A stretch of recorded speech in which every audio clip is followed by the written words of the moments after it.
आगे जाके बना दो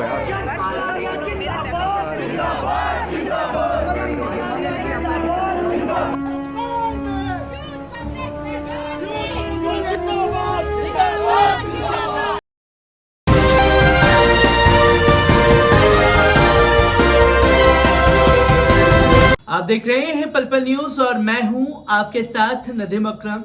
आज ईडी और मोदी सरकार की तानाशाही रवैये के खिलाफ देश की जनता सड़कों पर थी, जहां देश की जनता पर वाटर कैनन भी छोड़ा गया, आंसू गैस के गोले भी दागे गए, तो कहीं से तस्वीर आई कि बैरिकेडिंग रोक करके रोकने की कोशिश की, पर जनता जो है वो बैरिकेडिंग तोड़ती हुई ईडी दफ्तर की तरफ कूच करती हुई दिखाई दी।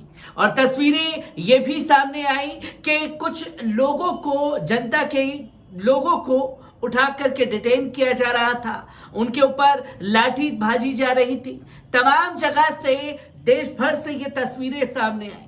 पर हमारी जो जी न्यूज है, जिसे आप छी न्यूज कहते हैं, उसे ऐसी आदत हो चुकी है कि वो कहीं ना कहीं से एक ऐसी खबर निकाल के रहेगा जिसका तथ्यों से कोई लेना देना नहीं होता। जी हां, ये वही जी न्यूज है जिसका कांग्रेस से लगता है कुछ अलग ही 36 का आंकड़ा चल रहा है, जो सिर्फ और सिर्फ झूठ परोसने के लिए माहिर हो चुका है। उदयपुर की घटना पर राहुल गांधी के बयान को किस तरीके से जनता के सामने रखा, वो भी तस्वीरें सामने हैं। तो आज जब ईडी को लेकर के देश भर में कांग्रेस कार्यकर्ताओं ने ईडी को घेरा, तो ये बताते हुए नजर आए कि सोनिया गांधी 2 घंटे बाद ही छूटने की कोशिश कर रही थी, ईडी के सवालों का जवाब देना नहीं चाहती थी।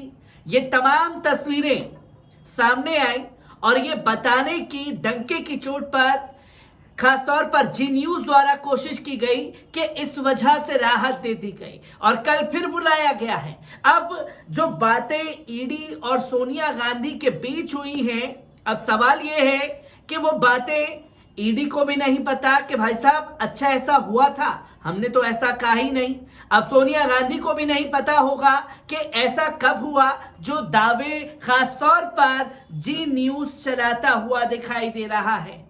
किस तरीके से झूठ सोनिया गांधी को लेकर के चलाया, जो कि आप स्क्रीन पर देख रहे हैं कि ये कहता है कि सोनिया गांधी से 2 घंटे की पूछताछ कांग्रेस अध्यक्ष को इस वजह से ईडी ने दे दी राहत। जहां ये बताने की कोशिश की, जब ईडी सवाल पूछ रहा था तो सोनिया गांधी बोली कि तबीयत ठीक नहीं है, मुझे दिक्कत है, मैं सारे सवालों के जवाब नहीं दे पाऊंगी, इसलिए मैं जाना चाहती हूं। और असल में हुआ क्या है, जयराम रमेश ने पूरे दावे के साथ तमाम बातों को जनता के सामने रख दिया है। पहले उनके इस बयान पर नजर डाल लीजिए। आज कांग्रेस अध्यक्ष ईडी के सामने पेश हुई, कानून मुताबिक करीब 2-2.5 घंटे वहां रही।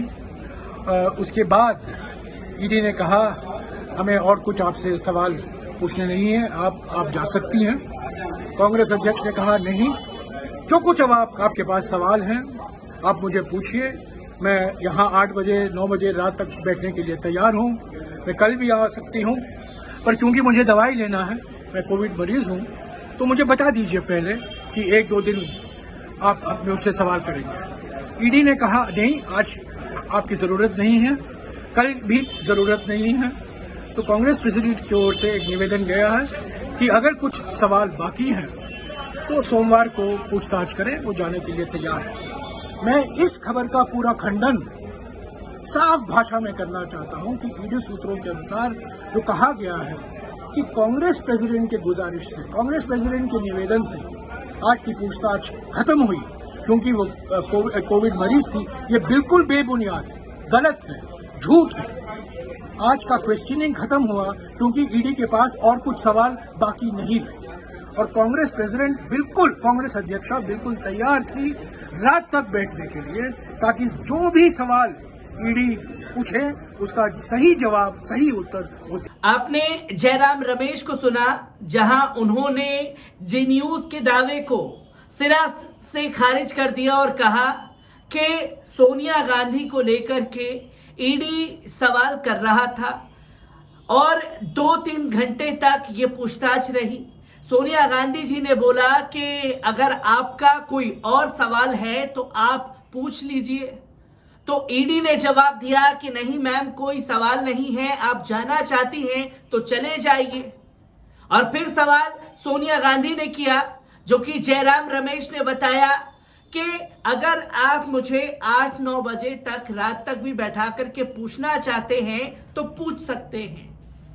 पर यह दावा जयराम रमेश द्वारा जब सामने आया तो छी न्यूज के जो दावे थे वो असल में धाराशाही हो गए। किस तरीके से दावे किए जा रहे थे और जी न्यूज ने किस तरीके से आज आम जनता जब सड़कों पर थी ईडी और मोदी सरकार की तानाशाही के खिलाफ, तो कैसे जहर उगला है, पहले उनके इस पूरी रिपोर्ट पर नजर डालते हैं।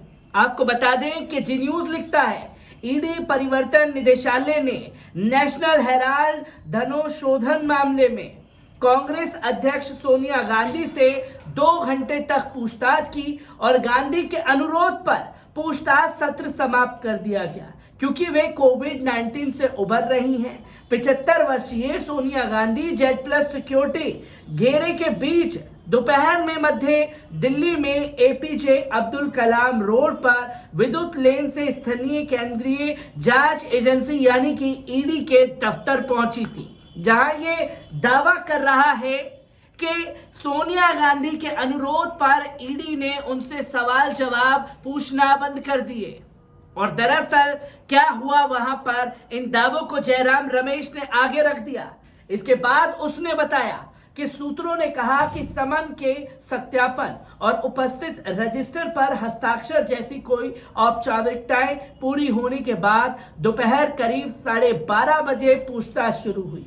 सूत्रों के ही मुताबिक उन्होंने स्वास्थ्य कारणों का हवाला देते हुए जाने देने का अनुरोध किया, जिसे मान लिया गया, जो कि आप स्क्रीन पर देख सकते हैं। ये जी न्यूज ने कहा और इसके बाद जी न्यूज लिखता है कि बता दें कि ये जांच कांग्रेस से जुड़ी young Indian private limited company में कथित वित्तीय अभियुक्तों से संबंधित है।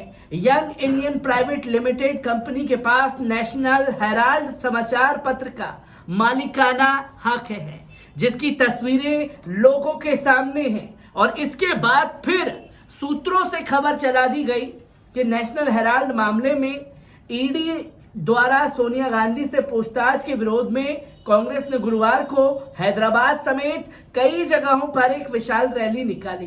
तेलंगाना कांग्रेस अध्यक्ष ए रेवंत रेड्डी ने नेकलेस रोड पर इंदिरा गांधी की प्रतिमा से बशीरबाग में ईडी के क्षेत्रीय कार्यालय तक रैली का नेतृत्व किया, जो इसके बाद तमाम जगहों से तस्वीरें सामने आई और उन तस्वीरों के बीच में किस तरीके से झूठ परोसने की कोशिश खासतौर पर की गई जी न्यूज द्वारा, उसकी भी तस्वीरें लोगों के सामने हैं। मैं ऐसी ही खबरों से आपको रूबरू कराता रहूंगा। दीजिए इजाजत, शुक्रिया।